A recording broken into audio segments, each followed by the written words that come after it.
నిర్గమకాండము 16వ అధ్యాయం. నిర్గమకాండము 16వ అధ్యాయం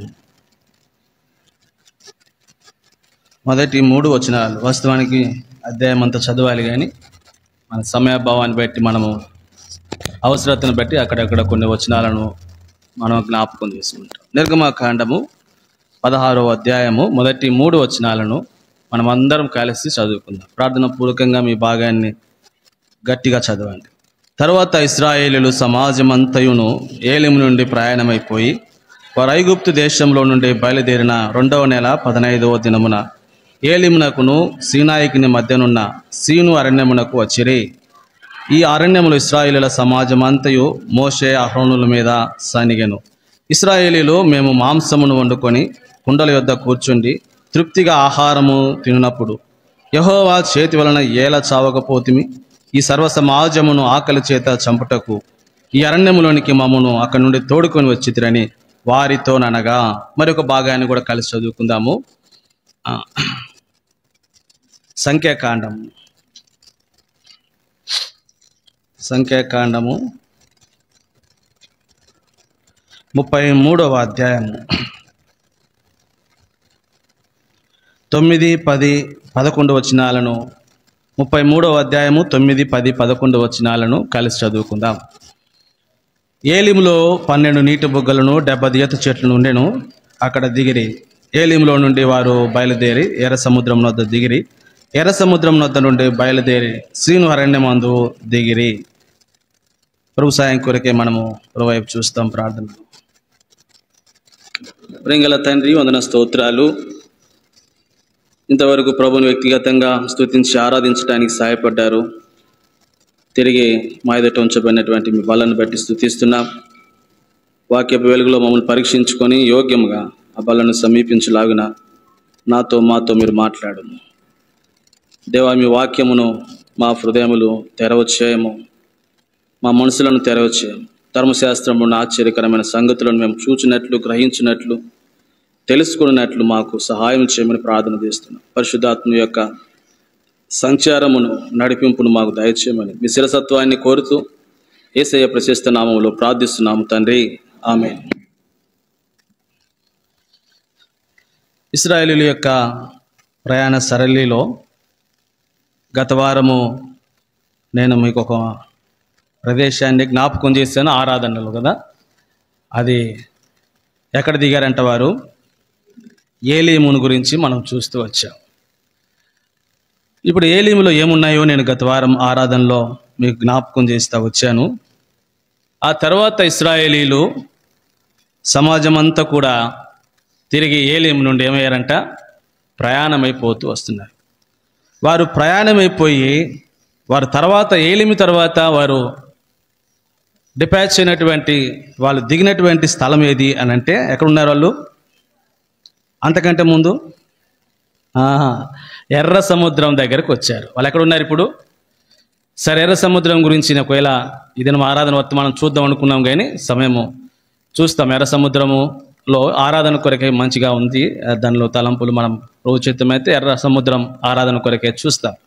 సరే, ఇంకొంచెం ముందుకు వస్తాం. ఎర్ర సముద్రం తర్వాత వారు దిగినటువంటి స్థలం ఏంటంటే ఇప్పుడు సీను అరణ్యము. కాబట్టి ఇప్పుడు ఏలీము నుండి ప్రయాణమైపోయి 2వ నెల 10వ దినమున సీనాయికి మధ్య ఉన్నటువంటి సీను అరణ్యమునకు వచ్చిరి కదా. కాబట్టి ఇప్పుడు మనం ఇక్కడ కూడా 33వ అధ్యాయంలో కూడా చూస్తూ వచ్చాం. ఏలీము నుండి వారు బయలుదేరి ఎర్ర సముద్రం వద్ద దిగిరి. ఎర్ర సముద్రం వద్ద నుండి బయలుదేరి ఎక్కడికి వచ్చారు? ఇప్పుడు సీను అరణ్యమునకు వచ్చారు. Wilderness of Sen. కాబట్టి వాళ్ళు ఇప్పుడు సీను అరణ్యములో ఇశ్రాయేలీయులు ఉన్నారు. 16వ అధ్యాయం అంతా కూడా వారు సీను అరణ్యములోనే వారు ఉన్నారు.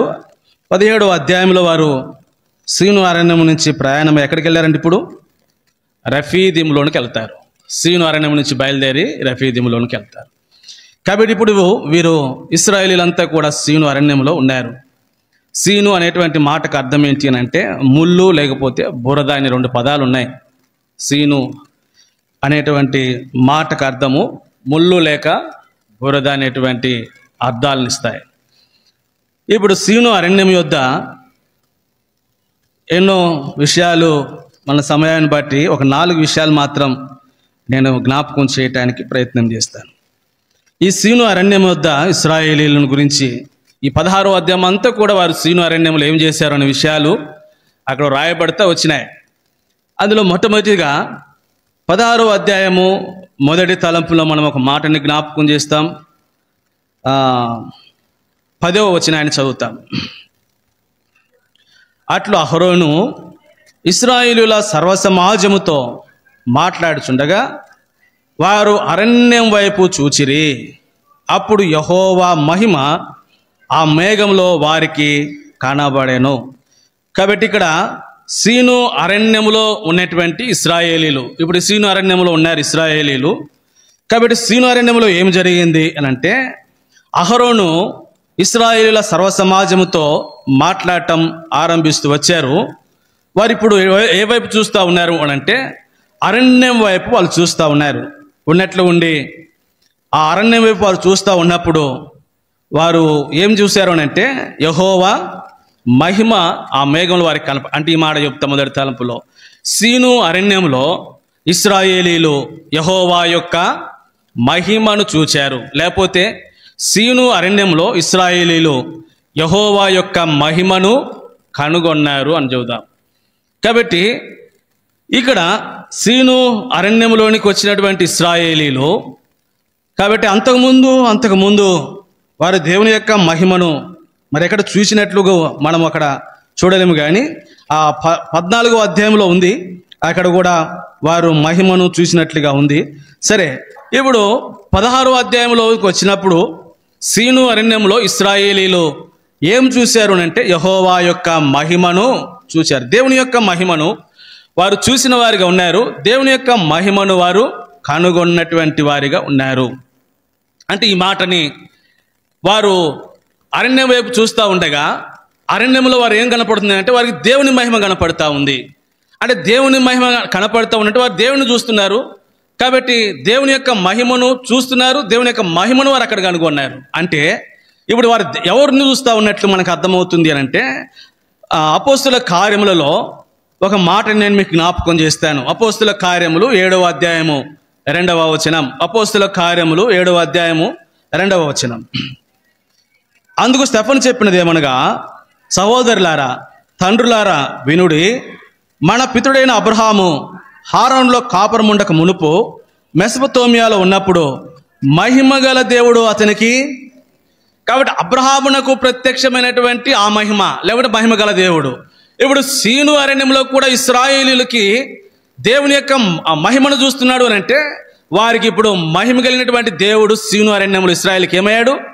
ప్రత్యక్షమయ్యారు. అంటే ఇప్పుడు ఇశ్రాయేలీలు ఇప్పుడు సీను అరణ్యంలోనికి వచ్చినప్పుడు వారు ఏం చూస్తున్నారంటే, మహిమ కలిగినటువంటి దేవుణ్ణి చూస్తూ ఉన్నారు. మహిమ కలిగిన దేవుణ్ణి వారు చూస్తున్నారు. ఇంకో మాట చెప్పాలంటే, అక్కడ వారు మహిమ కలిగినటువంటి దేవుణ్ణి కనుగొన్నటువంటి వారిగా ఉన్నారు. మహిమగల దేవుని కనుగొన్నట్టు వారిగా ఉన్నారు. అంటే ఈ దేవుడు మహిమగల దేవుడు అన్నప్పుడు, కాబట్టి ఆయన ఎట్టి మహిమ కలిగినటువంటి వాడో పౌలు అపోస్తలుడు తిమోతికి రాస్తూ ఆ మాట అన్నాడు. తిమోతి మొదటి పత్రిక 6వ అధ్యాయం 16వ వచనంలోకి వచ్చినప్పుడు, తిమోతి మొదటి పత్రిక 6వ అధ్యాయం 16వ వచనంలో, సమీపరాని తేజస్సులో ఆయన మాత్రం వసించుచు అమరత్వము గలవాడై ఉన్నాడు. మనుషులలో ఎవడును ఆయనను చూడలేదు, ఎవడను చూడనేరడు. చూసారా?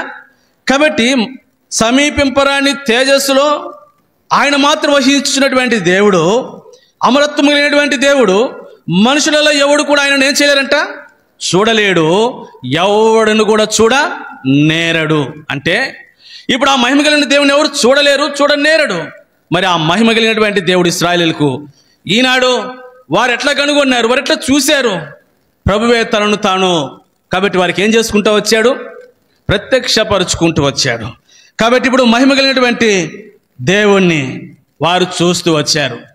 తలంపు ఏంటి అంటే, నాడు ఇశ్రాయేలీయులు సీను అరణ్యంలో ఆ మహిమ కలిగినటువంటి దేవుణ్ణి చూశారు, ఆయన యొక్క మహిమను కనుగొన్నారు. కాబట్టి ఆయన మహిమను చూస్తూ వచ్చారు. ఈ మధ్యాహ్న కాల సమయం చేరవచ్చినటువంటి మనము కూడా కాబట్టి సీను అరణ్యంలో ఇశ్రాయేలు దేవుని యొక్క మహిమను కనుగొన్నట్లు, సీను అరణ్యంలో ఇశ్రాయేలు దేవుని యొక్క మహిమను చూసినట్లు, ఈ మధ్యాహ్న కాల సమయంలో నీవు కూడా ఆ మహిమను చూడగలిగేటువంటి అనుభవము, ఆ మహిమను నువ్వు కనుగొనేటువంటి అనుభవం నీ జీవితంలో నువ్వు కలిగి ఉన్నావా అని. ఎలాగూ అని అంటే ఇప్పుడు యోహాను సువార్తలో ఒక మాటని మీకు జ్ఞాపకం చేస్తాను. 1వ అధ్యాయం 14వ వచనంలోనికి వచ్చినప్పుడు, యోహాను సువార్త 1వ అధ్యాయం 14వ వచనం, ఆ వాక్యము శరీరధారి అయి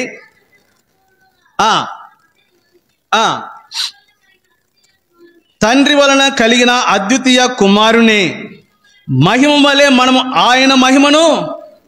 కాబట్టి ఇక్కడ జాగ్రత్తగా మీరు ఆ మాట ఇంత ఆలోచించండి. తండ్రి వలన కలిగిన అద్వితీయ కుమారుని మహిమ వలె ఆయన యొక్క మహిమను మేము కనుగొన్నాం. అంటే ఇప్పుడు తండ్రి యొక్క మహిమను ఎవరిలో కనుగొంటున్నామంట? కుమారుల్లో చూస్తూ ఉన్నాం. అంటే ఇప్పుడు ఆ మహిమ కలిగినటువంటి దేవుణ్ణి మనం చూడటానికి కొరకు కుమారుడైనటువంటి ప్రభువైనటువంటి యేసుక్రీస్తు వారి అవసరత ఉంది. అందుకే నేను ఆ మాట కిందకు వచ్చినప్పుడు మీకు జ్ఞాపకం చేస్తాను. 18వ వచనాన్ని చదువుతాం ఇప్పుడు. ఎవడును ఎప్పుడైనాను దేవుణ్ణి చూడలేదు, అద్వితీయ కుమారుడే ఆయనను మనకు అది. ఇప్పుడు ఆయన మహిమను, తండ్రి యొక్క మహిమను, ఆయన ఎవరు సమీపింపరాని తేజస్సులో వసిస్తున్నటువంటి ఆ దేవుడు ఆయన మహిమను మనం ఏమాత్రము కూడా చూడలేడం. ఆయన మహిమను చూసి ఎవరు బ్రతకలేడు, కాబట్టి జీవించడం కూడా లేడు. మరి ఇక్కడికి వచ్చేసరికి ఏమన్నాడు అంటే, మనము ఆయన మహిమను ఏం చేసామన్నాడు? 14వ వచనంలో కనుగొన్నాం. ఎట్లా కనుగొన్నాము అని అంటే, ఆ మహిమను కుమారుడైనటువంటి ప్రభువైనటువంటి యేసుక్రీస్తు వారు మన కొరకే ఏం చేశాడంట? బయలుపరచాడు. అంటే ఇప్పుడు తండ్రి యొక్క మహిమ ఇప్పుడు ఎవరిలో ఉంది? కుమారుల్లో. అందుకే అన్నాడు, నన్ను చూసిన వాడు తండ్రిని చూసినట్లే అన్నాడు కదా. కాబట్టి ఇప్పుడు తలంపు ఏంటి అంటే, ఆ మహిమ గల దేవుడు ఎవరో కాదు, ఆయన మన ప్రభు అయినటువంటి యేసుక్రీస్తు వారే. కాబట్టి నాడు ఇశ్రాయేలును చూశారు, మహిమ గల దేవుణ్ణి కనుగొన్నారు. ఈ మధ్యాహ్న కాల సమయంలో ప్రియ సహోదరి సహోదరుడా, ఇంకా ఎవరైనా ఎక్కడైనా, కాబట్టి వెలుపల లోపల కూర్చున్నటువంటి మీరెవరైనా, కాబట్టి ఆ మహిమ కలిగినటువంటి దేవుడు అయినటువంటి ప్రభు అయినటువంటి యేసుక్రీస్తు వారిని, కాబట్టి ఆయన తండ్రి కుమారుని బయలుపరిచి, కుమారుడు తండ్రి మహిమను బయలుపరిచి, తండ్రి కుమారుని లోకంలోనికి పంపించి ఉండగా నువ్వు ఆయన కనుగొన్నావా? నువ్వు ఆయన కనుగొనకుండా ఇంకా చీకటిలోనే, అంధకారంలోనే, మరణ ఛాయలోనే ఉన్నావా? కాబట్టి ఇప్పుడు ఈ మధ్యాహ్న కాల సమయం తలంపు ఏంటంటే, ఇప్పుడు ఆ మహిమ ఎవరో కాదు, ఆయనే మన ప్రభు అయినటువంటి యేసుక్రీస్తు వారు. కొరింథీయులకు రాస్తూ పౌలు అపోస్తలుడు ఆ మాట అన్నాడు 2వ పత్రికలో. కొరింథీ 2వ పత్రిక 4వ అధ్యాయము 4వ వచనం నుంచి చదువుతాం. దేవుని స్వరూపి అయి ఉన్న క్రీస్తు మహిమను చూసారా? దేవుని స్వరూపి అయినటువంటి క్రీస్తు యొక్క మహిమను కనపరచు స్వార్థ ప్రకాశము వారికి ప్రకాశింపకుండా నిమిత్తము ఈ యుగ సంబంధమైన దేవత. కాబట్టి ఇప్పుడు అంటాడు, క్రీస్తు మహిమను కనపరిచేటువంటి ఆయన మహిమను మనం కనుగొనలేకపోవటానికి గల కారణం. కాబట్టి ఆయన మహిమ దేవుడు ఎప్పుడో మన కొరకే ప్రత్యక్షపరిచాడు, ఆయన ప్రియకుమారుని లోకంలోనికి పంపించడం ద్వారా. కాబట్టి ఇప్పుడు ఆ మహిమ ప్రభువైనటువంటి యేసుక్రీస్తు వారై ఉండగా, ఇప్పుడు మధ్యాహ్న కాల సమయంలో తలంపు ఏంటంటే, ఆ మహిమ అంటే ప్రభువైనటువంటి యేసుక్రీస్తు వారిని ఇంకా నువ్వు కనుగొనలేకపోతే, నువ్వు ఆయన కనుగొనలేకపోవటానికి, నువ్వు ఆయనను చూడలేకపోవటానికి, అరణ్యంలో, సీను అరణ్యంలో ఇశ్రాయేలీలు ఆ మహిమ కలిగినటువంటి దేవుణ్ణి చూశారు, కనుగొన్నారు. ఈ మధ్యాహ్న కాల సమయంలో ఆ మహిమ కలిగినటువంటి దేవుడు ప్రభువైనటువంటి యేసుక్రీస్తు వారై ఉండగా ఆయనను ఇంకా నువ్వు చూడలేక కనుగొనలేకపోవటానికి గల కారణం ఏంటి అని అంటే, ఈ యుగ సంబంధమైనటువంటి దేవత నీ యొక్క మనోనేత్రములకు ఏం కలిగించిందంట? గుడ్డితనమును కలిగించినటువంటి కారణం చేత ఇప్పుడు నీ కన్నులు మూసుకుపోయినాయి. అంటే మహిమగల దేవుడు ప్రభువైనటువంటి యేసుక్రీస్తు వారు, ఆయనను నువ్వు ఇంకను కనుగొనలేక చూడలేక పోతా ఉన్నాం. ఇప్పుడు 5వ వచనం చదువుతాం. అంధకారంలో నుండి పలికిన దేవుడే తన మహిమను గూర్చిన జ్ఞానము చూసారా? తన మహిమను యేసుక్రీస్తు ద్వారా ఏం చేయాలనుకున్నాడంట? వెల్లడిపరుస్తున్నాడు. తండ్రిని ఎవరు సమీపించలేరు, సమీపింపరాని తేజస్సులో ఆయన ఉన్నాడు, ఎవరు ఆయన చూడలేరు, చూసి ఎవరు కూడా బ్రతకలేడు. మరి ఎలాగూ తండ్రిని సమీపించాలంటే, ఆ తండ్రి ఇప్పుడు ఆ మహిమను, దేవుడే తన మహిమను యేసుక్రీస్తు నందు ఏం చేశాడు? ఇప్పుడు వెల్లడిపరిచారు. కాబట్టి ఇప్పుడు ఆయనను నువ్వు కనుగొనుట నీ జీవితంలో ఎంతైనా అవసరం. కనుగొనకుండా ఇంకా నువ్వు చీకటిలోనే, అంధకారంలోనే, యుగ సంబంధమైనటువంటి దేవతని మనోనేత్రములు గుడ్డితనమైన కలుగు చేసుకుని ఉంటే, కాబట్టి ఇప్పుడు నువ్వు అంధకారంలోనే ఉంటే, ఆయన నువ్వు కనుగొనలేకపోతే నేడే ఈ దినమే ఈ సమయంలోనే కాబట్టి ఆయన మహిమను నువ్వు కనుగొనాలని మనవి చేస్తా ఉన్నాం. అందుకే యోహాను సువార్త 1వ అధ్యాయంలోనికి వచ్చినప్పుడు అక్కడ ఒకరు ఆ మహిమను అయినటువంటి యేసుక్రీస్తును కనుగొన్నట్లుగా రాయబడింది. 1వ అధ్యాయం కిందకు వస్తాం. ఇప్పుడు యోహాను సువార్త 1వ అధ్యాయము 41వ వచనం. ఇతడు మొదట తన సహోదరుడైన సీమోనును చూచి మేము మెస్సియాను కనుగొంటిమని అతనితో చెప్పాను. కాబట్టి తన సహోదరుడైనటువంటి సీమోను కనుగొని, కాబట్టి ఇక్కడ ఒకడు సీమోను పేతురు యొక్క సోదరుడు ఆంద్రేయ చెబుతున్నాడు, మొదట తన సోదరుడైనటువంటి సీమోను చూసి మేమెవరు కనుక్కున్నాము, మేము మెస్సియాను కనుగొంటూ వచ్చాము అన్నాడు. కిందకు వచ్చినప్పుడు 45వ వచనంలో మరొకరు అన్నారు ఆ మాట చూడండి. ఫిలిప్పు నతానియేలును కనుగొని ధర్మశాస్త్రంలో మోషేయు ప్రవక్తలను ఎవని గురించి రాసిరో ఆయనను కనుగొంటిమి. ఇప్పుడు ఫిలిప్ అన్నాడు నతానియేలుని. ఫిలిప్ అంటే నతానియేలును కనుగొని, అయ్యా ధర్మశాస్త్రంలోను మోషేయు ప్రవక్తలను ఎవరి గురించి రాసిరో ఇప్పుడు మేము ఆయనను కనుగొన్నాం. ఈ మధ్యాహ్న కాల సమయంలో ఆయనను నువ్వు కనుగొన్నావా? యేసయ్యను నువ్వు చూచావా? కాబట్టి చూడకపోతే నేడే నువ్వు ఆయనను కనుగొనాలి అని మనం చేస్తూ ఉన్నాం. సామెతల గ్రంథము 8వ అధ్యాయము 35వ వచనం. సామెతల గ్రంథము 8వ అధ్యాయము 35వ వచనం. కాబట్టి మధ్యాహ్న కాల సమయంలో ఆ క్రీస్తును నువ్వు కనుగొనగలిగితే నువ్వేం కనుగొన్నట్లు? జీవమును కనుగొన్నట్లు. అంటే ఇప్పుడు సీను అరణ్యం దగ్గర మొదటి తలంపించినంటే ఇశ్రాయేలీలో దేవుని యొక్క మహిమను చూచారు, కనుగొన్నారు. ఈ మధ్యాహ్న కాల సమయంలో ఆ మహిమ ప్రభువైనటువంటి యేసుక్రీస్తు ద్వారా ఉండగా ఇంకా యుగ సంబంధమైన దేవతని మనోనేత్రములు గుడితనంగా అంధకారంలోకి నన్ను ఉంటే ఒక దినము నిత్య నరకాగ్నికి నువ్వు వెళ్ళవలసినటువంటి వాడవు దానవై ఉండగా నేడే నీవు ఆయనను కనుగొనాలని మనం చేస్తూ ఉన్నాం. ఆయనను నువ్వు కనుగొంటే ఏం కనుగొన్నట్టంట? జీవమును కనుగొన్నట్లే. కాబట్టి నువ్వు ఆయన కనుగొనుంటే ఈ ఉదయకాల సమయం నువ్వు ప్రభువును కనుగొన్నట్లయితే, యేసుక్రీస్తు ప్రభువాన్ని నువ్వు కనుగొన్నట్లయితే, ఆయనను వెతికినట్లయితే ఆయన నీకు దొరుకుతాడు. ఆయన నువ్వు కనుగొంటావు. నువ్వు ఆయన కనుగొనడం ద్వారా, ఆయన వెతుకుడు ద్వారా ఆయన నీకు దొరుకుతాడు. ఆయన నీకేమిస్తాడు? జీవమునిచ్చేవాడిగా ఉంటున్నాడు. మొదటి యోహాను పత్రిక 3వ అధ్యాయము 14వ వచనం. అక్కడ ఆ మాటని జ్ఞాపకం చేస్తాను. జీవము అంటే ఏమన్నాడు అక్కడ? మొదటి యోహాను పత్రిక, నేనే చదువుతాను ఆ మాట మీకు అర్థమయ్యేటట్టు. 3:14లో మరణములో నుండి జీవములోనికి దాటి ఉన్నామని, కాబట్టి ఆయనను కనుగొంటే జీవమును కనుగొంటావు. నువ్వు మరణములో నుండి జీవములోనికి నీవు దాటి ఉంటావు. ఒకవేళ ఇంకా ఈ మధ్యాహ్న కాల సమయం నువ్వు కనుగొనకపోతే నేడే రమ్ము, ప్రభు నీ కొరకై వేచి ఉన్నాడు. ఆయనను వెతుకు, ఆయన నీకు దొరుకుతాడు. ఆయన కనుగొను, ఆయన విశ్వాసంతో ఆయన వద్దకు రా. కాబట్టి ఆయన విశ్వాసంతో ఆయన వద్దకు వచ్చినప్పుడు ఆయన నువ్వు కనుగొంటావు. ఆయన నిన్ను మరణంలో నుండి ఏం చేస్తాడు? ఇప్పుడు జీవములోనికి దాటిస్తాడు. కాబట్టి సీను అరణ్యం ఏమి జ్ఞాపకం చేస్తుంది అని అంటే, కాబట్టి ప్రభువుని నీవు కనుగొనుట, తద్వారా నీవు జీవమును కనుగొన్నవాడవుగా దానవుగా ఉంటావు. ఒకవేళ ఈ మధ్యాహ్న కాల సమయం ప్రభు యొద్దకు రమ్ము. యేసుక్రీస్తు తండ్రి ఎప్పుడో తనను ప్రత్యక్షపరిచాడు. ఇంకా నువ్వు మరణంలో నశించడానికి ఇష్టం లేదు. ఆయన యందు విశ్వాసం ఉంచు. నా యందు విశ్వాసం ఉంచువాడు చనిపోయిన నువ్వు తిరిగి బ్రతుకును, బ్రతుకు నా యందు విశ్వాసం ఉంచాడు మరణటికి ఆ నిత్య జీవం నీకు కావాలంటే నేడే ప్రభువైనటువంటి యేసుక్రీస్తు వారి వద్దకు రావాలని మనవి చేస్తాం. ఇది మొదటి తలంపు సీను అరణ్యం దగ్గర. ఇప్పుడు రెండవ తలంపులోనికి మనం వెళ్తాం.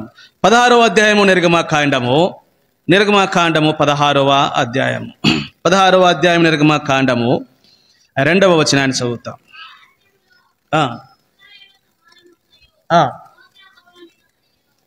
చాలక్క. ఇప్పుడు రెండవ తలంపును సీను అరణ్యం దగ్గర ఇశ్రాయేలీయులు ఏం చేశారు అని.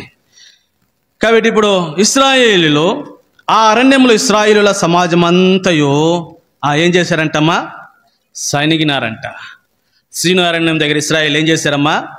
సనిగినటువంటి వారిగా ఉన్నారు. సనుగుట అనే మాట ఇక్కడ మనం రెండో తలంపులో చూస్తాం. కాబట్టి వీరు ఎవరి మీద సనిగారంటమ్మా? మోషే అహరోనుల మీద సనిగారంట. అంతటితో ఆగలే. 7వ వచనంలోనికి వస్తే ఇంకేం చేశారు వాళ్ళు? యెహోవా మీద మీరు సనిగిన సనుగును. చూసారా? కాబట్టి ఇంకా ఎవరి మీద సనిగారు వీరు అని అంటే, కాబట్టి వీరు మోషే అహరోనుల మీదనే ఆగిపోలే వాళ్ళ సనుగు. వాళ్ళ సనుగు ఇంకా కొంచెం ముందుకెళ్ళింది. ఎక్కడి దాకా వెళ్ళారంటే వాళ్ళు, కాబట్టి యెహోవా మీద కూడా వారు ఏం చేశారంట? సనిగినట్టు. దేవుని మీద వారు సనిగినటువంటి వారు.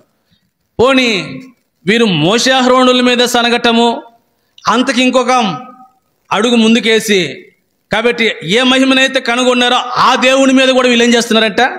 సనిగారు. అవును, మన విశ్వాస జీవితంలో మోషే అహరోనుల మీద ఎలాగూ సనుగుతూనే ఉంటాం కదమ్మా. మోషే అహరోనుల మీద మన సనుగు ఎప్పుడు ఉంటుంది, ఎప్పుడు వాళ్ళ మీద మన సనుగంత.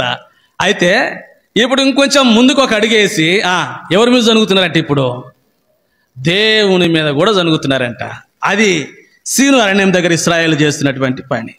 ఒకవేళ వీళ్ళు అంతగా మోషే అహరోనుల మీద సనగటానికి, అంతగా యెహోవా మీద సనగటానికి కాబట్టి ఏమైనా బలమైన కారణాలు ఉన్నాయా అంటే నేను 2-3 మాటలు జ్ఞాపకం చేస్తాను. 14వ అధ్యాయం నిర్గమకాండ. వాళ్ళు ఎందుకు సనిగారనేటువంటి విషయం 14-11 వచనం.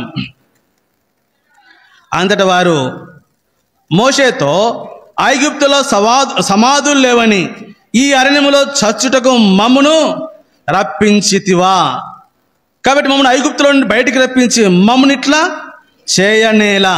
కాబట్టి వాళ్ళు ఎందుకు సనుగుతున్నారు అంటే, కాబట్టి ఇప్పుడు ఎర్ర సముద్రంలో ముందుకు దాటలేక వెనక ఫరో వస్తుంటే ఇప్పుడు వారు మరణ భయము చేత వాళ్ళు ఏం చేస్తున్నారు? ఇప్పుడు మోషే అహరోనుల మీద మేము ఏడచస్తే ఈ అరణ్యంలో ఎవడు మమ్మల్ని పాతి పెడతాడు, ఐగుప్తులోనైనా ఉంటే ఎల్లయ్య పుల్లయ్య మల్లయ్య అనే పేర్లు ఉంటాయి కదా సమాధుల మీద కదమ్మా. ఇప్పుడు సమాధుల మీద ఎవరు చెక్కిస్తారు పేర్లు కదమ్మా? సమాధుల మీద మా పేర్లు ఎవరు చెక్కిస్తారు? వాడు పొద్దున్న లేచి ఇంతగా తాగిోడి వాడు సమాధి మీద ఏం పేరు ఉంటుంది తెలుసిన? క్రీస్తునందుండి మృతులైన వారు ధన్యులు. వాడు సుట్ట బీడి సిగరెట్ ఏది మాండు, వాడి సమాధి మీద ఏముంటుందమ్మా?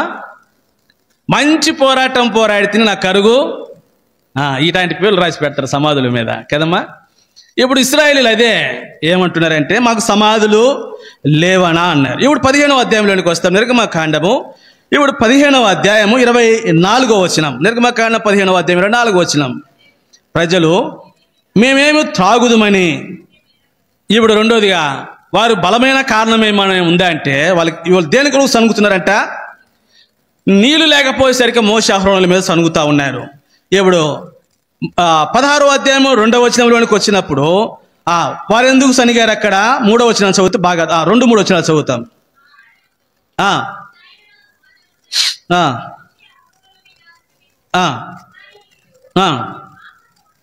మేము మాంసము వండుకొని కుండల వద్ద కూర్చుండి తృప్తిగా ఆహారం తినప్పుడు అంటే ఇప్పుడు దేని కొరకు సనుగుతున్నారంటే ఆహారం తృప్తిగా లేదంట. ఎక్కడ?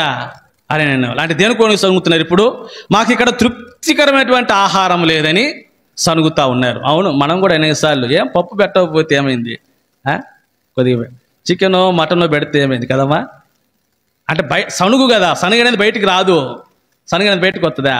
రాదు. కాబట్టి ఇప్పుడు దేని కొనుగోలు సనుగుతున్నారంటే మేము ఇక్కడ ఆడ ఉంటే ఐగుప్తులో మాకు మంచి కుండల దగ్గర ఏం వండుకున్నామంట? మాంసం దొరికా, ఈ అరణ్యం తెచ్చాడు ఈ మోషే అహరోనులు, ఏం పని లేదు వీళ్ళకి అని వాళ్ళ మీద సనుగుతూ, సరే వాళ్ళు తెచ్చాడు, ఈయన ఏం చేస్తున్నాడు, మేము ఆయన మహిమను కనుగొన్నాం కదా, ఆయన మహిమగల దేవుడు కదా అని చెప్పి ఆయన మీద కూడా సనగటం. దేని కొరకమ్మా? భోజనం కొరకు సనుగుతా ఉన్నారు. దేని కొరకు? ఇప్పుడు 17వ అధ్యాయం 3వ వచనంలోనికి వస్తాం. 17వ అధ్యాయము 3వ వచనం.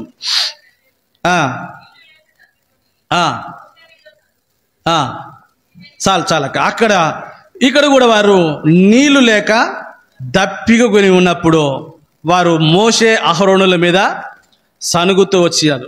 కాబట్టి ఇలాగూ దైవ గ్రంథంలో చూస్తూ పోతే, కాబట్టి ఎలాగూ వారు సామాన్యమైనటువంటి సంగతుల కొరకై ఇశ్రాయేలీలు సీను అరణ్యం వద్ద సనుగుట నేర్చుకుంటూ వచ్చారు, సనగటం ప్రారంభిస్తూ వచ్చారు. మోషే అహరోనుల మీదే కాదు, ఇప్పుడు ఆ మహిమ కలిగినటువంటి దేవుని మీద కూడా ఒక సామాన్యమైనటువంటి చిన్నమైనటువంటి సంగతుల కొరకే వారు ఏం చేస్తూ వచ్చారు అంటే వారు సనగటము అనేది మనం చూస్తూ ఉన్నాం. కాబట్టి ఇలాగూ మోషే అహరోనుల మీద సనగటము అనేది ఎవరి మీద సనగటమో తెలిసినా ఉందా మాట?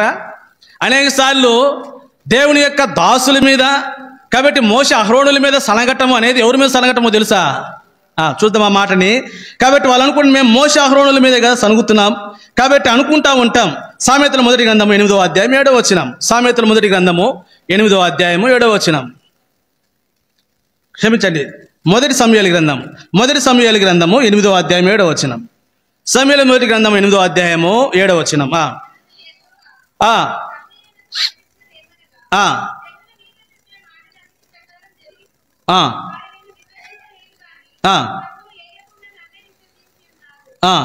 వారు ఏమంట, వారు నిన్ను విసర్జించలేదు కానీ తమ్మును ఏలకుండా నన్నే, అంటే నిన్ను విసర్జించినా నీ మీద సనిగినా కూడా ఎవరి మీద సనిగారు? ఇప్పుడు నా మీద సనిగిరా అంటాడు ప్రభు. లూకా సువార్త 10వ అధ్యాయం 16వ వచనం. లూకా సువార్త 10వ అధ్యాయము 16వ వచనం. నీ మాట వినువాడు నా మాట వినును. కాబట్టి మీ మాట వినువాడు నా మాట వినును, మిమ్ము నిరాకరించేవాడు అంటే ఇప్పుడు ఇశ్రాయేలీలో. కాబట్టి ఇప్పుడు ఆ మోషే అహరోనుల మీద నిరాకరించడం, సనగటం అనేది ఇప్పుడు ఎవరి మీద సరిగినట్లు. కాబట్టి ఇప్పుడు ప్రభువే స్వయం చెప్పాడు, మీ మాట వినువాడు నా మాట వింటాడు, మేము నిరాకరించేవాడు. కాబట్టి నన్ను నిరాకరించేవాడు నన్ను పంపిన వాడిని. ఇది ఎక్కడికి వెళ్ళిందో చూడండి. ఇంకా అంటే అనేక సార్లు మోషే అహరోనుల మీద మన మీద సనుగుతున్నాం అనుకుంటాం, కానీ మోషే అహరోనుల మీద మనం సనగటము అనేది, కాబట్టి ఎవరిని సనిగినట్లు అని అంటే దేవుని మీద మనం ప్రత్యక్షంగా ఆయన మీద సనిగినట్లే కదా. కాబట్టి ఇప్పుడు తెస్సలోనికే మొదటి పత్రికలో 4వ అధ్యాయం 8వ వచనంలో అంటాడు. మొదటి తెస్సలోనికే పత్రిక 4వ అధ్యాయము 8వ వచనం.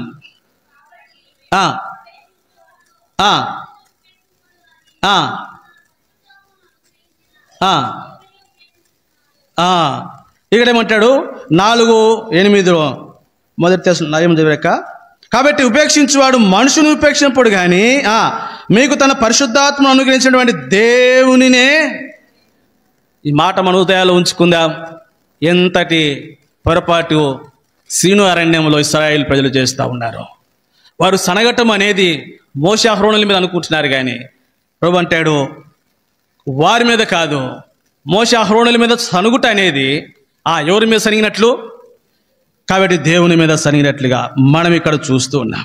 కాబట్టి ఈనాడు ఈ సనగటము అనేది ఎంతటితో ఆగిపోలే. అక్కడ మోషే అహరోనులు మీదనే కాదు, ఈనాడు అదే సనుగు మనం ఎక్కడ చూస్తూ ఉన్నాము అని అంటే, కాబట్టి అపోస్తుల కార్యములు 6వ అధ్యాయము 1వ వచనం.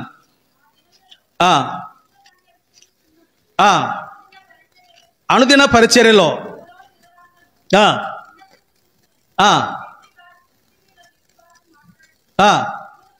కాబట్టి ఇక్కడ శిష్యుల సంఖ్య విస్తరిస్తూ ఉంది.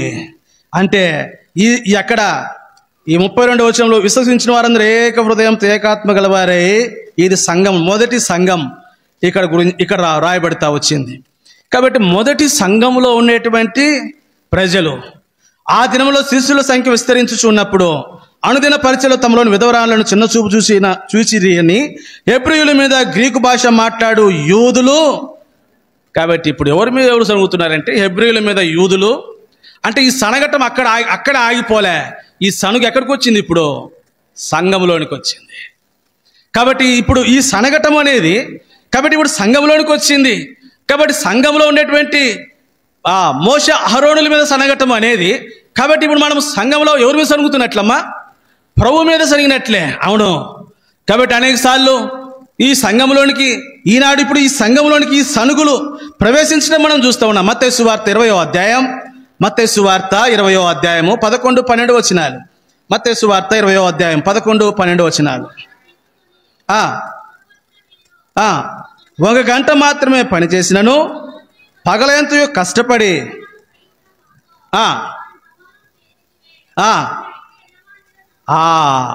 పనికొచ్చినటువంటి వారందరూ మిగతా పని వారి మీద ఆ పనికి మాతో కూడా కలిపి వేతనం ఇచ్చావని చెప్పి ఏం చేస్తున్నారు ఇప్పుడు?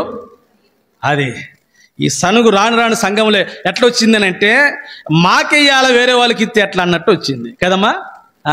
వేరే వారికి ఇస్తే మాత్రం మేమేం చేస్తాం? సనుగుతాం. మాకెయ్యాలా, మేము ముందు వచ్చిన వాళ్ళం కదనంటే. కాబట్టి ఎవరి మీద సనుగుతున్నారు? ఇచ్చినటువంటి యజమానుని మీద సనుగుతూ ఉన్నారు. ఎవరి మీదమ్మా? ఇచ్చినట్టు జన్వాదుని. అవును.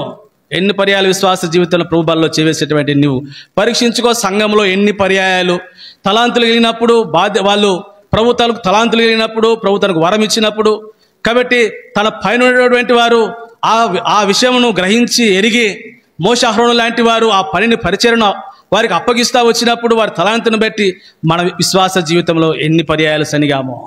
సనగలేదా? అనేక పర్యాయాలు ఎన్నోసార్లు సనుగుతూ వచ్చాం. అలాగూ మోషే అహరోనుల మీద సనుగుట ఎవరి మీద సనుగుతామా? కాబట్టి దేవుని మీదనే మనం సనుగుతున్నట్లుగా మనకు అర్థమవుతుంది.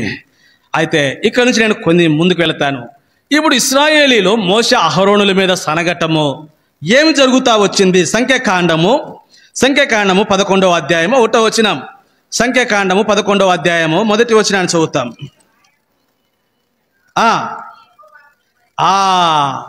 కాబట్టి ఇప్పుడు ఇశ్రాయేలు సనుగుతున్నటువంటి సనుగు ఎవరికైనా పడిందంట. కాబట్టి మనం సనిగేటువంటి ప్రతి సనుగు కూడా ఎవరికైనా పడుతుందమ్మా? ఎవరికైనా పడట్లేదు, మనసులో కొనుక్కుంటున్నా అనుకోమాక కదా. కాబట్టి మోషే అహరోనుల మీద సనిగినటువంటి ఆ సనుగు, కాబట్టి వారు ప్రభువుని మీద సనిగినట్లే ఇప్పుడు వీళ్ళు సనుగుతున్నటువంటి సనుగు ఎవరికైనా పడిందంట? మోషే అహరోనులకు వినపడతా వచ్చింది. ప్రభు విన్నాడంట. అవును. కాబట్టి ప్రభు మన యొక్క సనుగులను ఏం చేయనటువంటి వాడు అంటే, నువ్వు సనిగేటువంటి సనుగు ప్రభు వినేటువంటి వాడు. ప్రభు విని అబ్బా మంచి పని చేశారయ్యా, మోషే అహరోనుల మీదను నా మీదను కూడా మీరు సనిగారు, ఇట్లనే సనగండి ఇశ్రాయేలులారా అన్నాడా? ఇప్పుడు ఏమైంది చూద్దాం. కీర్తనకారుడు రాస్తూ వచ్చాడు ఆ మాటని. 106వ కీర్తన 106వ కీర్తన 25వ వచనం నుండి, వారు తమ గుడారములలో సనుగుకొనిరి, అప్పుడు అరణ్యములో వారిని కోల చేయుటకును అన్యజనులలో వారి సంతానములను కూల్చుటకును దేశంలో వారిని చెదరగొట్టుటకును ఆయన వారి మీద చెయ్యి. చూసారా, మోషే అహరోనుల మీద ప్రభు మీద సరిగినటువంటి సనుగు యొక్క ఫలితం ఏంటో. వాళ్ళు సనుగుతూ ఉండగా వారి యొక్క సనుగును ప్రభు వింటూ వచ్చాడంట. వాడు గుడారములలో కూడా సనుగుతూ వచ్చారంట. గుడారంలో సనుగుతున్నట్టు. ఇప్పుడు వారికి యొక్క నష్టం ఏంటో తెలుసా? అన్యజనులలో వారి సంతానమును ఏం చేశాడంట? కూల్చాడంట. అరణ్యంలో వారిని కూల చేస్తా వచ్చాడంట. అన్య దేశంలో వారిని చెదరగొట్టాడు. వారి మీద ప్రభు యొక్క హస్తము బలముగా ఉంటూ వచ్చింది. అంతేకాదు, కొరింథీకి రాస్తూ పౌలు అపోస్తలుడు వీరిని తీసుకొచ్చి అక్కడ రాస్తా వచ్చాడు. 1 కొరింథీ పత్రిక 10వ అధ్యాయం 10వ వచనం. ఇంకా ఏమైంది? వారు సనుగుటం బట్టి మీరు సనుగకుడి, వారిలో కొందరు సనిగి సంహారకుని చేత. కాబట్టి సనుగు ప్రవీణ తర్వాత ఇశ్రాయేలు ఎంత గొప్ప నష్టాన్ని కొని తెచ్చుకున్నారు. కాబట్టి వారు సనగటము అనేది అన్యజనుల వారి సంతానం కూలింది, దేశంలో వారు చెదరగొట్టబడ్డారు, ప్రభు యొక్క చెయ్యి వారి మీద ఉంది, అరణ్యంలో వారు కొల చేస్తా వచ్చాడు. అంతేకాదు ఇక్కడికి వచ్చేసరికి ఏం జరిగిందంటే వారు సంహారకుని చేత వారు నశించబడుతూ వచ్చారు. ప్రియ సోదరి సోదరుడా, యాకోబు పత్రిక 5వ అధ్యాయము 9వ వచనంలో యాకోబు కూడా ఒక మాట రాస్తా వచ్చాడు. యాకోబు పత్రిక 5వ అధ్యాయము 9వ వచనం. సహోదరులారా,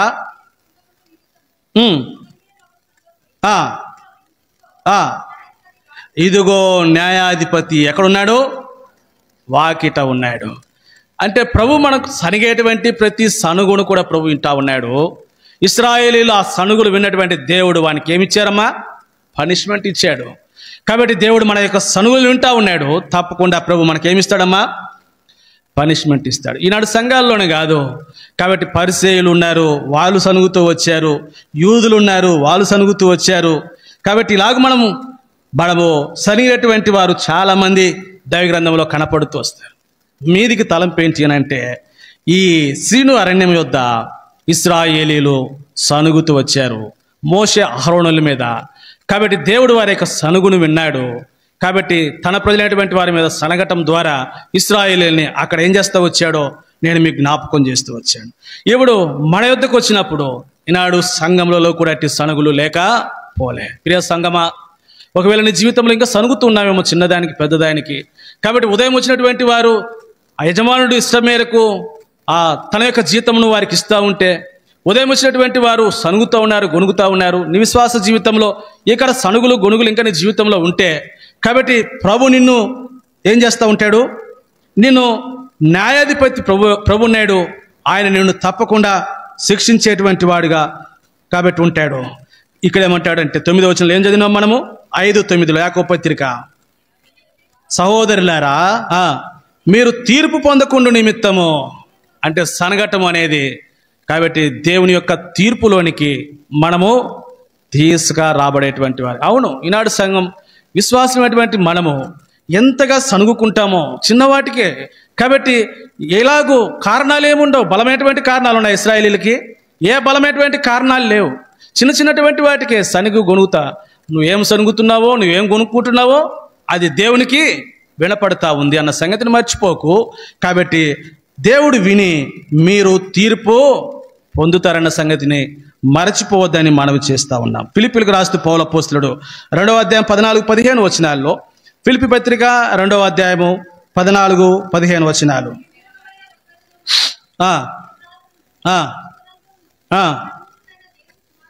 అవునట్లు సనుగులను సంశయములను మాని, దేవుని యొక్క కార్యములు ఎట్లా చేయాలని అంటే సనుగులను సంశయములను మాని చేయవలసినటువంటి వారికి. కాబట్టి మన జీవితాల్లో ఒకసారి జ్ఞాపకం చేసుకుందాం.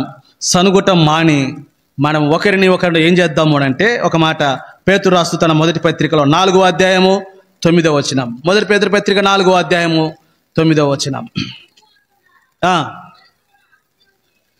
సనుగు కొనకుండా ఒకనికి ఒకడు ఆతిథ్యము చేయండి. ఇలా చెప్దాం. ఇప్పుడు 8వ వచనానికి చదువుదాం.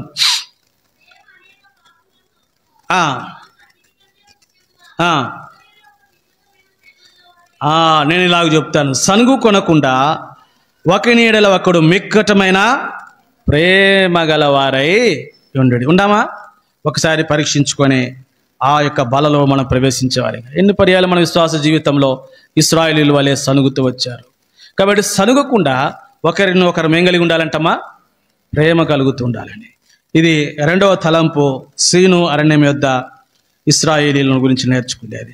ఇప్పుడు 3వ తలంపులోనికి వెళుతాము. సంఖ్యాకాండం, నిర్గమకాండం 16వ అధ్యాయము, నిర్గమకాండము 16వ అధ్యాయము, 16వ అధ్యాయము నిర్గమకాండము 4వ వచనం, 16:4 అక్క, నిర్గమకాండం 16:4. యెహోవా మోషేను చూచి, ఇదిగో నేను ఆకాశము నుండి మీ కొరకు ఆహారమును కురిపించెదను, వారు నా ధర్మశాస్త్రమును అనుసరించి నడుతురో లేదో అని నేను వారిని పరీక్షించినట్లు ఈ ప్రజలు వెళ్ళి. కాబట్టి ఇక్కడ 3వ తలంపు, సీను అరణ్యం దగ్గర ఏం జరిగింది అని అంటే, వారు నా ధర్మశాస్త్రం అనుసరించి నడుతులేదు, నేను వారిని పరీక్షించినట్లు. సీను అరణ్యం యొద్ద ఇశ్రాయేలీయుల ప్రజలు ఏం చేయబడ్డారు? దేవుని చేత దేవుడే వారిని ఆ స్థలంలో ఏం చేశాడంట? పరీక్షించినటువంటి, ప్రభువే వీరిని పరీక్షించినట్లుగా రాయబడుతూ వచ్చింది. అవును, సీను అరణ్యం వద్ద నేర్చుకోవాల్సినటువంటి 3వ పాఠం ఏంటి అని అంటే, కాబట్టి సీను అరణ్యం దగ్గర ఇశ్రాయేలీయులను దేవుడు ఏం చేశాడు? పరీక్షించినటువంటి వాడిగా ఉన్నాడు. మన విశ్వాస జీవితంలో కూడా కీర్తనకాడైన దావీదు ఒక మాట అంటాడు. 26వ కీర్తన 2వ వచనంలో, 26వ కీర్తన 2వ వచనం, యెహోవా నన్ను పరీక్షించుము, నన్ను పరిశీలించుము, నన్ను పరీక్షించుము. కీర్తనకాడు అన్నాడు, ప్రభువా నన్ను నువ్వేం చేయి? పరీక్షించుము అని చెప్పి జ్ఞాపకం చేస్తూ ఉన్నాడు. అవును, ప్రభు ఎట్టివాడో అనే సంగతి నేను ఇక్కడ మీకు జ్ఞాపకం చేయాలనుకుంటున్నా. కాబట్టి ఇశ్రాయేలీయులను ఆ సీను అరణ్యం దగ్గర పరీక్షించినటువంటి వాడు ప్రభు అన్నప్పుడు, కాబట్టి ప్రభు ఎవరు అనేటువంటి మాటకు వచ్చినప్పుడు కీర్తనకాడైన దావీదు అన్నాడు, నన్ను పరీక్షించుము అని. ఇప్పుడు కీర్తనకాడే 7వ వచనంలోనికి వచ్చినప్పుడు ఆయనకి ఈ మాట అన్నాడు. కాబట్టి 7వ కీర్తన 9వ వచనం, 7వ కీర్తన 9వ వచనం, హృదయములను అంతరంద్రియములను పరిశీలించు నీతిగల. కాబట్టి దేవుడు ఎవరు, ప్రభు ఎవరు అంటే ఆయన హృదయములను అంతరంగములను పరీక్షించినటువంటి వాడు, పరిశీలించినటువంటి వాడు. కాబట్టి ఇప్పుడు నాడు ఇశ్రాయేలు పరీక్షించినటువంటి ఈ దేవుడు ఈనాడు ఈ దినాలలో ప్రభు చేత మనం పరీక్షింపబడ్డ, ప్రభు ఎవరిని పరీక్షిస్తున్నాడు, పరిశీలిస్తున్నాడు అనేది మనం ఈయన చూస్తే, ఇప్పుడు ఒక మాట ఇర్మియా గ్రంథము 20వ అధ్యాయము 12వ వచనం రాయబడింది. ఇర్మియా గ్రంథము 20వ అధ్యాయము 12వ వచనం, నీతిమంతులను పరిశోధించు వాడవు నీవే. కాబట్టి ఆయన ఎవరంట? ఆయన హృదయములను అంతరంద్రియములను పరిశోధించి దేవుడు నీతిమంతులను ఏం చేవాడు? పరిశోధించినటువంటి వాడు. అవును, ఈ దేవుని చేత మనము పరీక్షింపబడుట అనేది ఎంతైనా అవసరం. దేవుడు నీతిమంతులను ఏం చేవాడు? పరీక్షించినటువంటి వాడు, పరిశోధించినటువంటి వాడు. అంతేనా కాదు, 66వ కీర్తనలో కీర్తనకారుడు 10వ వచనం, 66వ కీర్తన 10వ వచనం, దేవా మమ్మల్ని పరిశీలించున్నావు,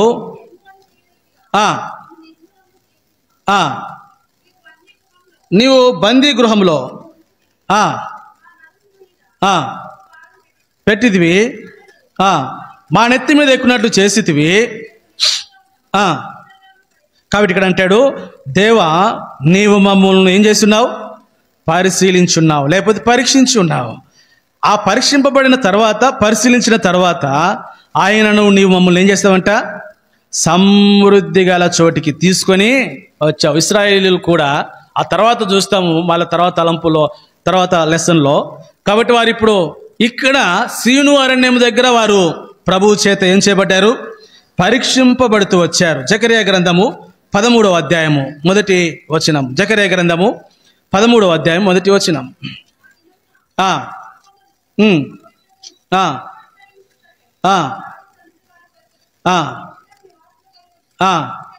కాబట్టి ఆ దినం పాపమును అపవిత్రతను పరిహరించుటకై దావీదు సంతాన 9వ వచనంలోనికి వస్తాము. 9వ వచనంలో ఉంది,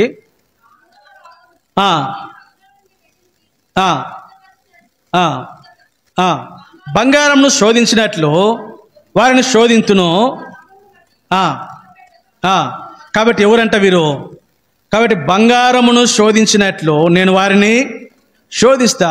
ప్రజలైనటువంటి ఇశ్రాయేలు గురించే ప్రభు మాట్లాడుతున్నాడు. స్థలం ఏంటి ఇక్కడ అంటే, ప్రభువు చేత వీరు ఈ స్థలంలో ఏం చేయబడ్డారు? వారు పరీక్షింపబడుతూ వచ్చారు, వారు పరిశోధింపబడుతూ వచ్చారు. అవును, దీన్ని బట్టి ప్రభు ఎవరు అని మాకు అర్థమవుతుంది. ఆయన మన హృదయములను, మన అంతరంగములను ఏం చేయవాడు? పరీక్షించినటువంటి వారు. కాబట్టి పరిశోధించినటువంటి ఇశ్రాయేలులే కాదు, నేను ఇందాక మీకు ఆ మాట జ్ఞాపకం చేశాను. ప్రభు నీతిమంతులను ఏం చేయవాడు? ఆయన పరీక్షించినటువంటి వాడు. అవును, ప్రభు వారినే కాదు, ఈనాడు మనల్ని కూడా ఆయన పరిశీలించేవాడు, పరీక్షించినటువంటి వాడు. కాబట్టి వేటిని ప్రభు పరీక్షిస్తాడో ఒక 4-5 విషయాలు జ్ఞాపకం చేస్తాను. అందులో మొట్టమొదటిగా మనం అబ్రహాం యొద్దకు వస్తాం. 22వ అధ్యాయంలోనికి వచ్చినప్పుడు ఆది కాండము 22వ అధ్యాయము 1వ వచనాన్ని చదువుతాం.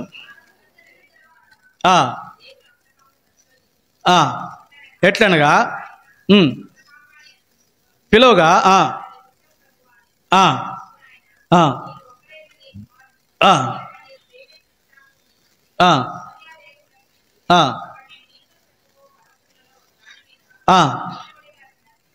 చెప్పాను. తెల్లవారినప్పుడు అబ్రహాము లేచి, అంటే అబ్రహాము పరీక్షింపబడతా వచ్చినప్పుడు మొట్టమొదటిగా అబ్రహాములో దేనిని పరీక్షించాడమ్మా? నేను నీకు చూపించు, ఏమన్నాడు? నేను నీకు చూపించు ఆ స్థలమునకు వెళ్ళమన్నాడు. మోరియా దేశమునకు వెళ్ళు అన్నాడు. 3వ వచనము ఆరంభంలో తెల్లవారినప్పుడు అబ్రహాము లేచి వెళ్ళాడు. అంటే అబ్రహాము నీతిమంతుడు కదా, అబ్రహాము నీతిమంతుడని మనం చూస్తాం. కాబట్టి ఇప్పుడు నీతిమంతుడైనటువంటి అబ్రహామును ఏం పరీక్షింపబడతా వచ్చాడు దేవుని చేతానంటే, అబ్రహాము యొక్క చెప్పినప్పుడు చేయటం, దాన్ని ఏమంటారమ్మా? విధేయతను పరీక్షించాడు. వేటినమ్మా? అబ్రహాము యొక్క విధేయత మొట్టమొదటిగా. ఇంకొంచెం మన కిందకు వస్తాం. ఇప్పుడు అబ్రహాము జీవితంలో రెండోది 7-8 వచనాలు.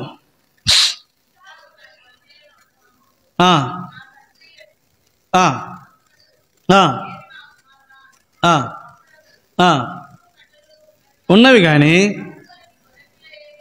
అడుగగా అబ్రహాము, నా కుమారుడా, దేవుడే దహన బలికి గొర్రెపిల్లను, అంటే ఇది ఏ పరీక్ష? దేవుడే చూసుకుంటాడనంటే విశ్వాసం పరీక్ష. విశ్వాసం అనేది నిరీక్షింపబడు వాటి యొక్క నిజ స్వరూపమును 11వ అధ్యాయం 1వ వచనం, అదృశ్యమైనవి ఉన్నవనుట హెబ్రీ పత్రికలో. అంటే ఇప్పుడు అబ్రహాము దేనిలో పరీక్షింపబడతా వచ్చాడు అంటే, అబ్రహాము యొక్క విధేయతతో పాటు అబ్రహాము యొక్క విశ్వాసము కూడా పరీక్షింపబడతా వచ్చింది. మూడోది అబ్రహాం యొక్క జీవితంలో 9-10 వచనాలు. ఆ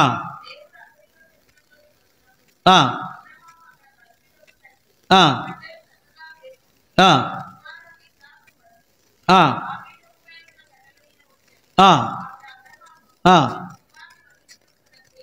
ఆ చూసారా, 9-10 వచనాల్లో పేర్చాడు, కత్తి ఎత్తి ఇప్పుడు కుమారుని చంపబోతా ఉన్నాడు. అంతకుముందు ఏం చెప్పాడు ప్రభు? నీ ఒక్కగాడైనటువంటి నీ కుమారుణ్ణి నీవు ప్రేమించినటువంటి ఇస్సాకును దహన బలిగా నర్పించుము అన్నాడు కదా.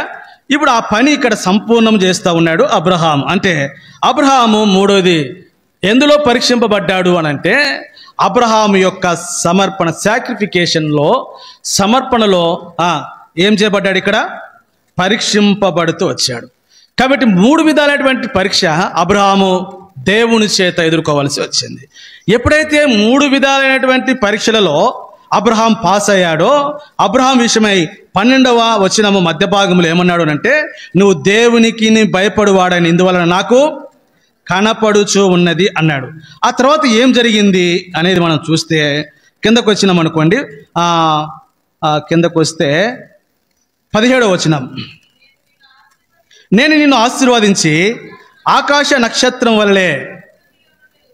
ఎప్పుడైతే ప్రభు చేత పరీక్షింపబడ్డాడో, ప్రభు చేత అబ్రహాము యొక్క విశ్వాసము, అబ్రహాము యొక్క విధేయత, అబ్రహాము యొక్క సమర్పణ ఎప్పుడైతే ప్రభు చేత పరీక్షింపబడిందో, ఆ తర్వాత అబ్రహాము ఎక్కడికి వచ్చాడు అంటే, పరీక్షింపబడిన తర్వాత అబ్రహాం ఎక్కడికి వచ్చాడు? ఆశీర్వాదంలోనికి వచ్చాడు. అంటే దీనిని బట్టి ప్రభు మనల్ని పరిశీలించుట, ప్రభు మనల్ని పరీక్షించుట అనేది దేని కొరకు మనకు అర్థమవుతుంది. దేని కొరకంట? ఒక వ్యక్తి ఆశీర్వాదంలోనికి రావాలి అని అంటే ఆ వ్యక్తి మొట్టమొదటిగా ప్రభు చేత ఏం చేయబడాలి? పరీక్షింపబడాలి, పరిశీలింపబడుతూ రావాలి.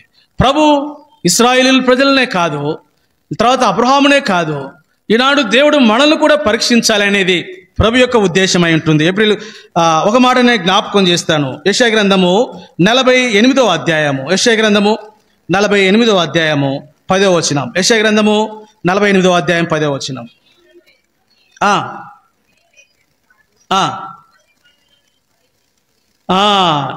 దేంట్లో మనల్ని పరీక్షిస్తున్నాడంట? అనేకమైనటువంటి ఇబ్బందులను తీసుకుని వచ్చి దేవుడు మన యొక్క విశ్వాసమును, దేవుడు మన యొక్క విధేయతను, దేవుడు మన యొక్క సమర్పణను ఏం చేయవాడు? పరీక్షించేటువంటి వాడు. అంటే దేవుని చేత మనము ఇబ్బందుల ద్వారా, అనేకమైనటువంటి ఇబ్బందులను మనకు కలిగించడం ద్వారా, దేవుడు అనేకమైనటువంటి ఇబ్బందులను మనం తీసుకుని వచ్చడం ద్వారా దేవుడు మనల్ని ఏం చేయాలనుకుంటున్నాడు? మనల్ని పరీక్షించాలనుకుంటున్నాడు, మన ఎగ్జామిన్ చేయాలనుకుంటున్నాడు. ఇంకో మాట అన్నాడు కొరింథీయులకు రాస్తూ పౌలు అపోస్తలుడు, కొరింథీ 2వ పత్రిక 8వ అధ్యాయము 2వ వచనంలో, కొరింథీ 2వ పత్రిక 8వ అధ్యాయం 2వ వచనం.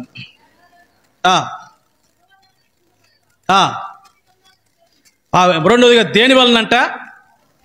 బాహు శ్రమల వలన వారేం చేయబడ్డారు. కాబట్టి దేవుడు ఇబ్బందుల ద్వారా, దేవుడు శ్రమల ద్వారా మనల్ని ఏం చేయవాడు?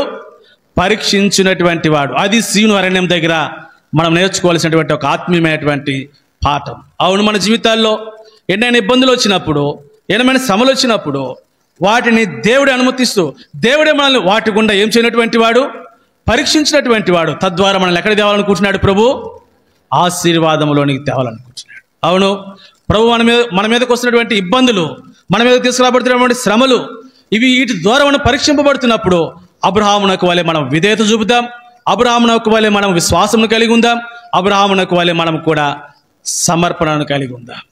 తద్వారా మనము కూడా దేవుడు అబ్రహామును తీసుకొచ్చినటువంటి ఆశీర్వాదంలోనికి, అబ్రహాము పొందినటువంటి ఆశీర్వాద వచనము అన్యజనులైనటువంటి యేసుక్రీస్తు ద్వారా అన్యజనులైనటువంటి మనకును కూడా ప్రభు అనుగ్రహించేటువంటి వాడిగా ఉన్నాడు అని.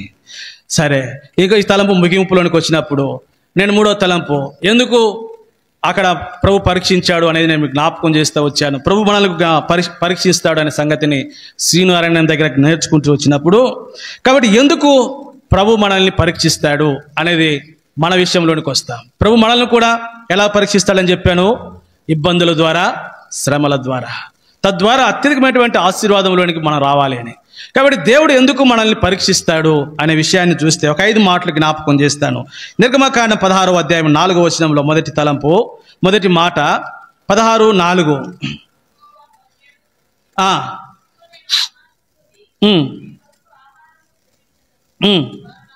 వారు నా ధర్మశాస్త్రమును అనుసరించి, కాబట్టి ఎందుకు పరీక్షిస్తాడంట దేవుడు?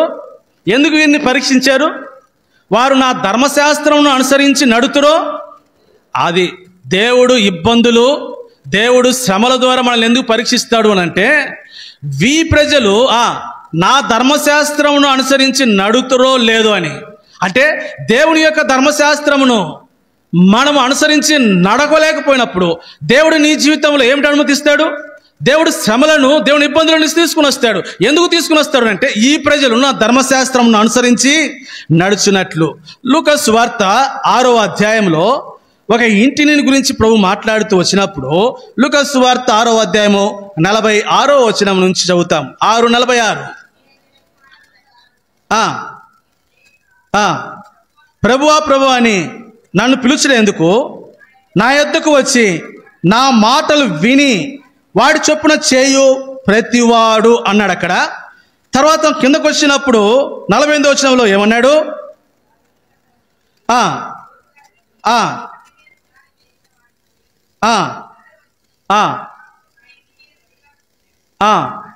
49 అక్క 49 చూద్దాం. అయితే నా మాటలు వినియు చేయనటువంటి వాడు. చూసారా? కాబట్టి ఇక్కడ ఇద్దరు కనపడదు. నా మాటలు విని వాటి చొప్పున చేయవాడు నా మాటలు వింటాడు కానీ ఆ ప్రకారము చేయడు. అందుకనే దేవుడు మనల్ని ఏం చేస్తాడంట? పరీక్షిస్తాడు. ఇక్కడ ఎందుకు వారు నా ధర్మశాస్త్రం అనుసరించి నడుతురో లేదో అని చెప్పి నేను వారిని ఏం చేస్తున్నానంట? పరీక్షిస్తున్నాడు. యెహోషువ గ్రంథం 23వ అధ్యాయము 16వ వచనం. యెహోషువ గ్రంథము 23వ అధ్యాయము 16వ వచనం.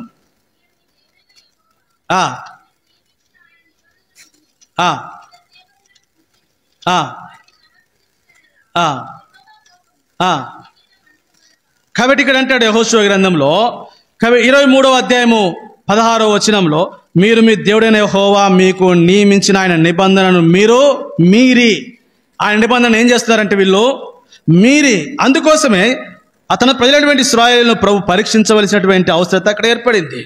కాబట్టి తిమోతికి రాస్తూ పౌలు అపోస్తలుడు మొదటి తిమోతి పత్రిక 4వ అధ్యాయం 6వ వచనంలో, మొదటి తిమోతి పత్రిక 4వ అధ్యాయము 6వ వచనం,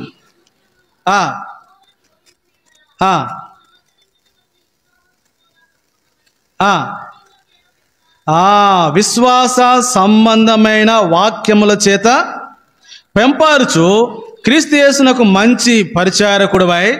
కాబట్టి తలంపు ఏంటి అంటే, విశ్వాస సుబోధ సంబంధమైన వాక్యముల చేత మనము ఒకవేళ పెంపారకపోతే దేవుడు మనల్ని ఏం చేయవాడు? కాబట్టి ఎందుకు ప్రభు మనల్ని పరీక్షిస్తాడు అంటే, ధర్మశాస్త్రం అనుసరించి నడుచుకున్నట్టు కొరకై. రెండవది, ద్వితీయోపదేశకాండం 13వ అధ్యాయము 3వ వచనం. ద్వితీయోపదేశకాండము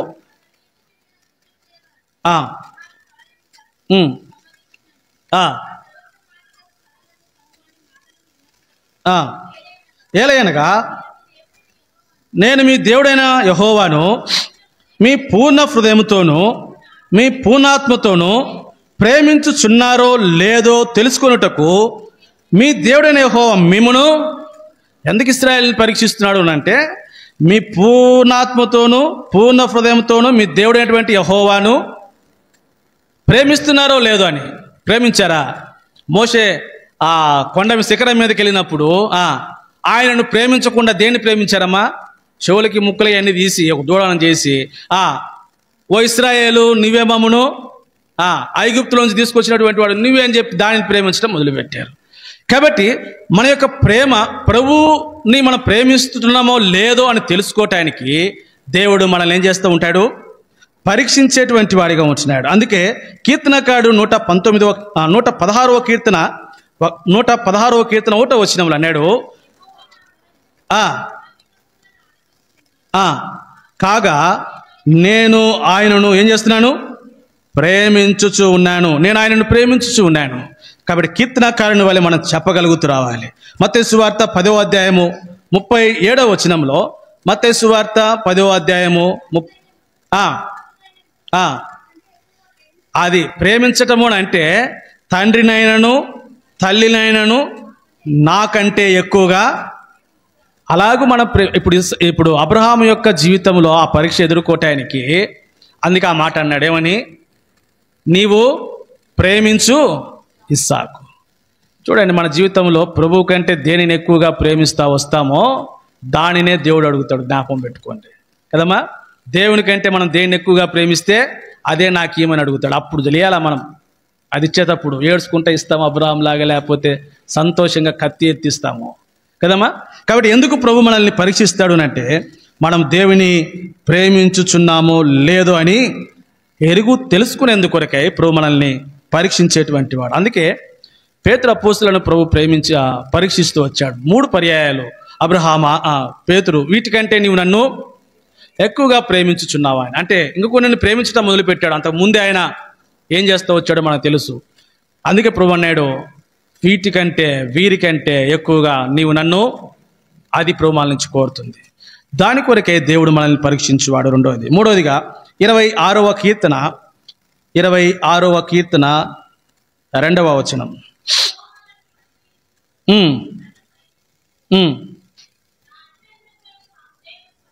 ఇది కీర్తనకారుడు, నన్ను పరిశీలించు, నన్ను పరీక్ష ఎందుకు అని అని అని మనం చూస్తే 1వ వచనాన్ని చదువుతాం ఇప్పుడు.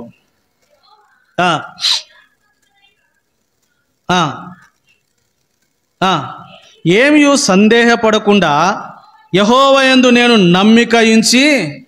అయినా డౌట్ వచ్చింది ఇప్పుడు ఎవరికి? కీర్తనకారునికి.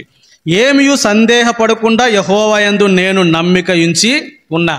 ఒకవేళ ప్రభుని అట్లా ఉంచానో లేదో నన్ను ఏం చేయ ఇప్పుడు పరీక్షించు. అంటే దేవుడు మూడోదిగా ఎందుకు మనల్ని పరీక్షిస్తాడు అని అంటే సందేహించకుండా యెహోవా యందు మనము నమ్మకము ఉంచినామా లేదా అని తెలుసుకోవటానికి దేవుడు మనల్ని ఏం చేయవాడు.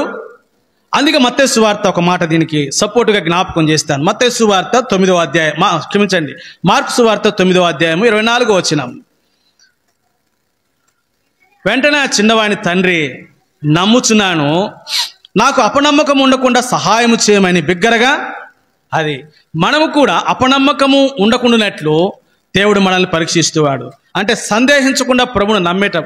అంటే ప్రభువుని ఎప్పుడైనా మనం సందేహించినప్పుడు, ప్రభువు మనం ఎప్పుడైనా అపనమ్మకం చూపినప్పుడు దేవుడు ఏం చేస్తాడు? మనల్ని పరీక్షించేవాడు. అది మూడవది. నాలుగవదిగా 139వ కీర్తన 23-24 వచనాలు. 139, 23, 24. తెలుసుకొనుము, నీకు ఆయాసకరమైనది. అంటే దేని కొరకు అంటే దేవునికి ఆయాసము తెచ్చినవి ఏవైనా మనలో లేకుండా ఉండేందుకు కొరకై దేవుడు మనల్ని ఏం చేస్తాడు. కాబట్టి మన ద్వారా నాలో మీకు ఆయాసకరమైంది అంటే మనలో ప్రభువునకు ఆయాసకరమైంది ఏదైనా ఉందేమో దానిని లేకుండా చేసేందుకు కొరకే. అందుకే యెషయా గ్రంథం 43వ అధ్యాయంలో ఈ మాటను జ్ఞాపకం చేస్తాడు. యెషయా గ్రంథము 43వ అధ్యాయము 24వ వచనం.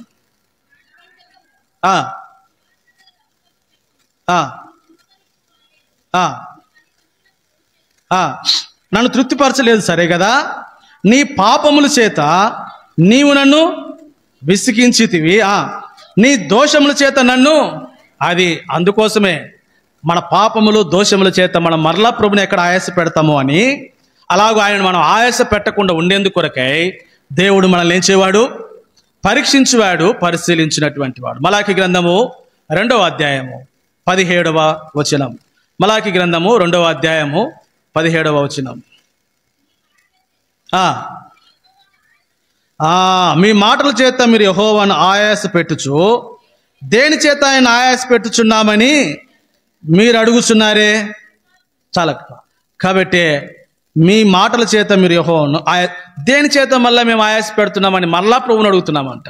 అలాగ అడగకుండా, అలాగే మనం ప్రభువుని ఆయాస పెట్టకుండా ఉండేందుకు కొరకై ప్రభు మనల్ని పరీక్షించేటువంటి వాడు. చివరిగా 5వదిగా 1 పేతురు పత్రిక 1వ అధ్యాయం 7వ వచనం. 1 పేతురు పత్రిక 1వ అధ్యాయం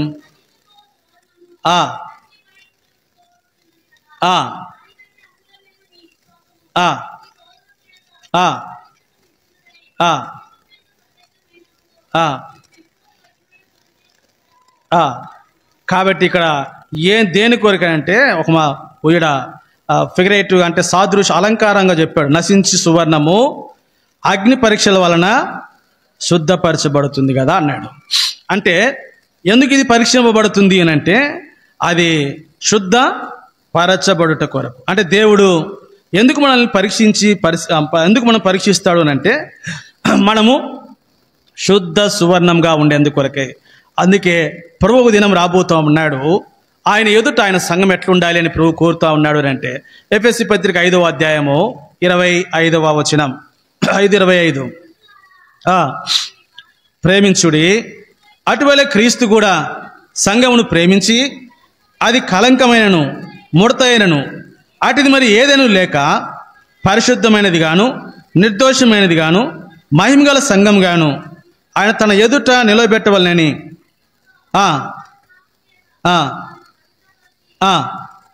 అది ఏమంటాడు? కలంకమైన ముడతైన అటుది మరి ఏదైనా లేకుండా ఉండాలని. అందుకొరకే దేవుడు మనల్ని పరీక్షించేటువంటి వాడు, మనల్ని శుద్ధపరచుట కొరకే. కాబట్టి తలంపులు మన హృదయంలో ఉంచుకుందాం. ఇది సీను అరణ్యంలో ఇశ్రాయేలు ద్వారా మనం నేర్చుకునేటువంటి 3. 1, వారు దేవుని యొక్క మహిమను అక్కడ చూచారు. 2ది, ఆ స్థలమందు వారు ఏం చేశారు? ఆ మహిమ కలిగినటువంటి దేవుని మీద వారు అక్కడ మోషహరోనుల మీదను ఆ మహిమ కలిగినటువంటి దేవుని మీదను వారు ఏం చేస్తూ వచ్చారు అక్కడ. కాబట్టి సనగటం వలన ఏం జరిగిందో నేను మీకు జ్ఞాపకం చేస్తూ వచ్చాను. మన జీవితంలో సనుగు అనేది ఎంత మాత్రం కూడా ఉండకూడదు అని. 3వది, ఆ సీను అరణ్యం యొద్ద వారు ప్రభు చేత ఏం చేయబడ్డారు? పరీక్షింపబడ్డారు. కాబట్టి మనం కూడా ప్రభు చేత పరీక్షింపబడుట అనేది అది మనకెంతో ధన్యత, అది మనల్ని ఆశీర్వాదంలోనికి తీసుకువస్తుంది.